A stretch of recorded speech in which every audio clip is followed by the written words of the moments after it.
قال الله تبارك وتعالى قال الملأ الذين استكبروا من قومه للذين استضعفوا لمن آمن منهم أتعلمون أن صالحا مرسل من ربه قالوا إنا بما أرسل به مؤمنون۔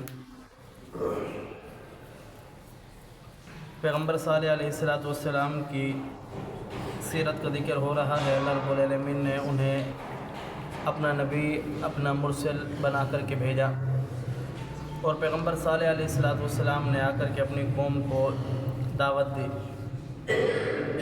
یہ جو قوم ہے پیغمبر صالح علیہ السلام کی، قوم ہود، قوم ثمود، اس قوم کو اللہ رب العالمین نے بے شمار طاقتوں سے نوازا تھا، اور یہ قوم جناب ابراہیم علیہ السلام سے پہلے اور قوم عاد جو تھی اس کے بعد اللہ رب العالمین نے اس کو بھیجا۔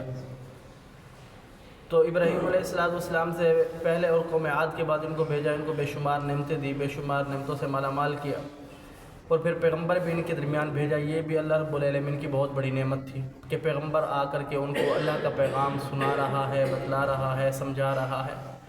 لیکن انہوں نے بعض نے نافرمانی کی، انکار کر دیا دعوت سے، لیکن بعض نے کہا کہ اگر ہم ایمان لے آئے تو ہمارے لیے کوئی ایسی نشانی لے کر کے آئے جس کو ہم دیکھ کر کے ہم مانیں کہ واقعی تو اللہ کا پیغمبر ہے۔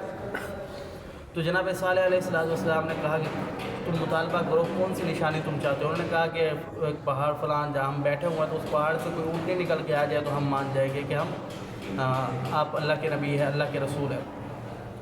تو جناب صالح علیہ السلام نے اللہ سے فریاد کی، دعا کی، اللہ میری قوم یہ مطالبہ کر رہی ہے، تو اس پہاڑ سے اونٹنی نکل کے آ گئی جسے ناقہ کہا گیا ہے۔ وہ اونٹنی آئی، جو ان میں سے کچھ لوگ تھے ضعیف اور کمزور تھے وہ ایمان لے آئے، جو اپنے آپ کو سردار کہنے والے تھے، جو اپنے آپ کو بڑا کہتے تھے، ان لوگوں نے انکار کر دیا، سرکشی کی۔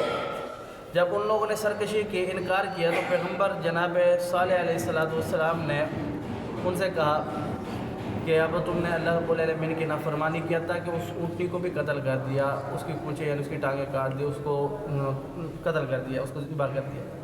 تو پیغمبر صالح علیہ السلام نے کہا تم نے اب اللہ رب العالمین کی نافرمانی کی ہے تو پھر اب تیار رہو کہ اللہ رب العالمین کا عذاب بھی تمہارے پاس عن قریب جلدی آنے والا ہے۔ 3 دن تم اپنے گھروں سے فائدہ اٹھا لو، یعنی چوتھے دن تم یہاں اللہ رب اس زمین پر نہیں ہوگے۔ تو قوم کہنے لگی ٹھیک ہے، جس کا تو ہم سے وعدہ کرتے ہیں لے آ، یعنی اس کے اوپر بھی انا اور ہٹ درمی اور اللہ رب العالمین کی نافرمانی، یہاں تک کہ تیسرا دن گزرا، اور پھر جب چوتھا دن آیا تو ایسا ہوا کہ اللہ رب العالمین فرماتا ہے فَأَخَذَتْهُمُ الرَّجْفَةُ فَأَصْبَحُوا فِي دَارِهِمْ جَاثِمِينَ۔ جب چوتھا دن آیا تو وہ اپنے گھر میں جب سوئے ہوئے تھے تو واپس اٹھے نہیں، اوندے منہ سوئے تھے تو اوندے منہ مر گئے۔ ایسا فرشتہ اللہ رب العالمین نے بھیجا جس کی چیخ سے یہ سارے کے سارے دفن ہو گئے اور فنا ہو گئے۔ جناب رسول اللہ صلی اللہ علیہ وسلم فرماتے ہیں کہ اس وقت اس عذاب سے ایک شخص بچ گیا تھا جو کعبۃ اللہ، بیت اللہ کے اندر تھا۔ جب وہ بیت اللہ سے نکلا تو وہ بھی مر گیا، ختم ہو گیا، اس کو وہ بھی عذاب کے اندر غرق ہو گیا۔ جناب رسول اللہ صلی اللہ علیہ وسلم فرماتے ہیں کہ آپ علیہ السلام نے فرمایا ایک دن تبوک کا واقعہ ہے، تبوک کی جب جنگ تبوک ہوئی تو آپ علیہ السلام جا رہے تھے، تو یہ قوم سمود کے جو علاقہ ہے اس کی طرف پہنچے۔ جب آپ اس طرف پہنچے تو صحابہ کرام نے جو یہاں ان کا کنواں تھا جہاں سے یہ پانی پیتے تھے، صحابہ کرام نے وہاں سے اپنے جانوروں کو پانی بھی پلایا، ہانڈیاں بھی پکائی اور آٹا بھی گوندھ دیا۔